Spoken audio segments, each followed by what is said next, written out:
Barks, the Birmingham Senior Cup campaign comes to an end. What did you make of the game tonight?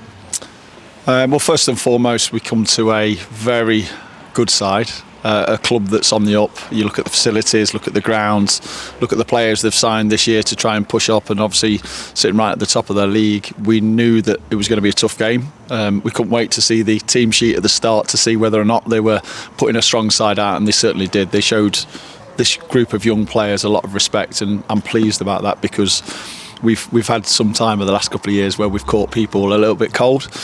We had to be at our best today to get something from it. 60 minutes into it, we did enough to be very competitive, and then you concede a couple of goals a little bit too cheaply, and then it's very difficult after that. So I thought the character was great. I thought the bravery to play through the pitch, especially in the first half, was good. We had a 15-year-old playing in centre midfield. We had two first years that are playing out of position in wing backs.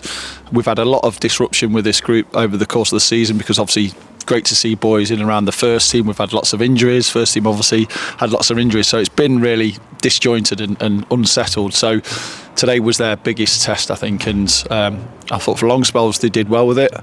Lacked a little bit of detail and a little bit of quality when we really needed it in key moments. Certainly was a big test for the side. I mean, you said you were excited to see the lineup when you have the likes of Chris Hussey, who's played for Burton Albion, then Sterling James on that left-hand side. Does that excite this young Burton side? It has to. The boys are there for opportunities. We've had more than enough in the first team, so some of the boys have really excelled and shown what they're about. You have 18s football, which is part of their development and understanding the game, and probably the pressure of not winning is not as high. So you learn in different ways, and this for me is probably their biggest learning curve of the season. You come to, again, really good players at this level, top draw players. They've got athleticism. They look like professional footballers when they walk out onto the pitch. They're big size, physical, quick, tidy on the ball, and it's no surprise that they're doing well this season. So to see it is one thing, but you hope that you're competitive over the course of the game with such a young side as well. So yeah, we're pleased at the end. I was delighted to get the goal at the end, so it looks certainly more competitive at 2-1, and it's just a little shame that we didn't probably test the keeper a little bit more over the 90 minutes. But really pleased with the boys in terms of a learning curve and experience. Absolutely spot on, but the little things make a difference. So switching off from throw-ins, switching off from set pieces, not taking care when you maybe have that one chance of getting through, that cost us, and ultimately we just didn't have enough at the end of it. But proud of the effort, proud of the boys, and again, they've got to take the learning from this game. You mentioned at the very start the facilities they've got here at Keys Park. I mean, you'd have to be here to see the size of this pitch, and it was two contrasting styles. They were willing to go direct, and obviously the way Albion play, looking to play out from the back and keep the ball on the floor. You managed to deal with that quite well in the first half. Yeah, well, I think both sides are happy enough probably playing both ways. We'd seen a lot of their footage beforehand. Dave Freeman had been to watch one of the games, I think it was at Ilkeston, and they were dominant in that game and really built through the pitch and very comfortable. You've got players that can handle the ball, but of course they're physically more capable. They're men playing against boys, and they also understood the importance of going back to front. So that's a great learning curve for our boys. We had to try and mix it second half. We tried to go back to front a little bit quicker because they pressed a little bit higher and because they were, again, more maybe adventurous and wanted the win. So we had to play a slightly different way, but it just felt like a little bit of nous, a little bit of quality, a little bit of know-how, a little bit of experience was probably the difference when it comes down to it. But we played some good stuff. We certainly didn't test the keeper enough. There was a couple of times in the first half, Cairo Piper cupped in from this left-hand side and would normally go for goal and decided to pass it. Zach Scott had a couple of half chances out of the box where he's taken an extra touch, and the reality is in these games at this level you don't have too many sniffs, and when you do you have to take them, and we didn't take our chances until obviously Jam scored in the last minute. So yeah, loads to learn from.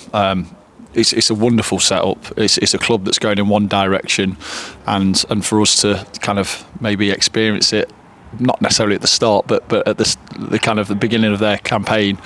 Wonderful opportunity for the boys to go out and play against a very high level of player. I suppose when they do come out as aggressively as they did at the start of that second half and then get the two quick-fire goals, from a mentality side of things, does that make it difficult? Like you said, there's a couple of very young lads in there tonight. Yeah, and again, the context of the season, you know, we've not been as consistent with our team, with our performances, and that does naturally have an effect. The way that you concede the 2 goals is certainly disappointing, and sometimes it's about staying in the game, and at 1-0, if you stay at 1-0 70, 80 minutes, there's always a chance you'll get something from it. You see the Jam has one chance and scores. To concede the second so quickly was disappointing, and the boys have to be better at that. You have to ride out the storm at times. You have to get through the difficult moments, and we didn't for those 5-10 minutes, and ultimately that was enough for them to be comfortable and confident and have more of the ball. For us, it was a long kind of journey to try and get back into the game, but there's 15, 16, majority of 15, 16, 17-year-old boys. A couple of young pros that were involved, which certainly helped us. Obviously, Cam Dudek played in goal, Taz played, Jack Newell played, which makes a difference to our side. But it's a shame it's come to an end, but you've gone out to a very good side. Of course, from the disappointment, you do have to look at those positives. Jamal Williamson, it's been a fantastic few months for him, and to get his goal tonight will be nice for him to take away. Yeah, well, Jam's a threat. He's good off the shoulder. He's got a knack of scoring. Sometimes he scores the more difficult ones than the easier chances. But again, like, football's opportunities. The gaffer's been around it long enough. He's been in youth football. He's obviously managed at some really good clubs, and he understands that sometimes opportunities aren't there for youngsters, and we can't complain about that this year. Obviously, circumstances with the first team and injuries have meant that some of our boys have had to propel up. Now, when you propel up and you're in around the first team with the manager and assistant manager and coaches, you have to perform. You have to take those opportunities, and our boys this year cannot ask for any more. We've had boys on the bench, we've had boys playing in the first team, we've had minutes in the cups. Obviously, Sully signed a pro early in the season because he impressed, and we've had players in the past that have done really well with the 18s, and the first team manager hasn't really had the opportunity to see him because of the size of the squad, and that's not the case this year. And for me, I'd rather lose every single game of the season with the 18s, but have the boys an opportunity in and around the first team squad. So, yeah, in many ways, it's been a super successful season, and I'm pleased that the boys get seen. And for Jam, he's been around the first team. He's done enough to stay in and around the first team, and he can always nick a goal. That's Jam for you. Yeah, you're right. It certainly has been a fantastic season for the academy and getting their opportunities in the first team. So obviously the cup run comes to an end tonight, but what lies ahead for these lads for the rest of the season? Well, they've got to be competitive, they've got to be consistent, and they've got to impress first team staff. You know, the second years have got probably 3-4 months left before a final decision is given. Their aim is to get a professional contract. So when they have opportunities, they've got to take it. We're not fighting for the league at this point because of inconsistencies with getting results and performances. We're out the cups, which obviously last year we had this unbelievable journey in every cup we seem to be in, and this season it's gone the opposite way. So what they've got left to play for is their aim and their dream, which is to get a professional contract. We got a couple last year, we had a couple the season before. That's our aim. We want as many as possible to have an opportunity with Burton Albion Football Club, and it's down to them. You know, you can only give them so many opportunities. You can only give them so many games. It's running out for them, and they've got to do everything they can to impress the first team staff. So we've got some good kids, as we always do. We've got some talent in the building, which we always have. They have to do enough to get it over the line, and they have to make sure that every chance that they get, an opportunity they get, which they've had numerous of, they take it. We look forward to seeing what the next few months hold. Barks, thanks for your time. Thank you very much.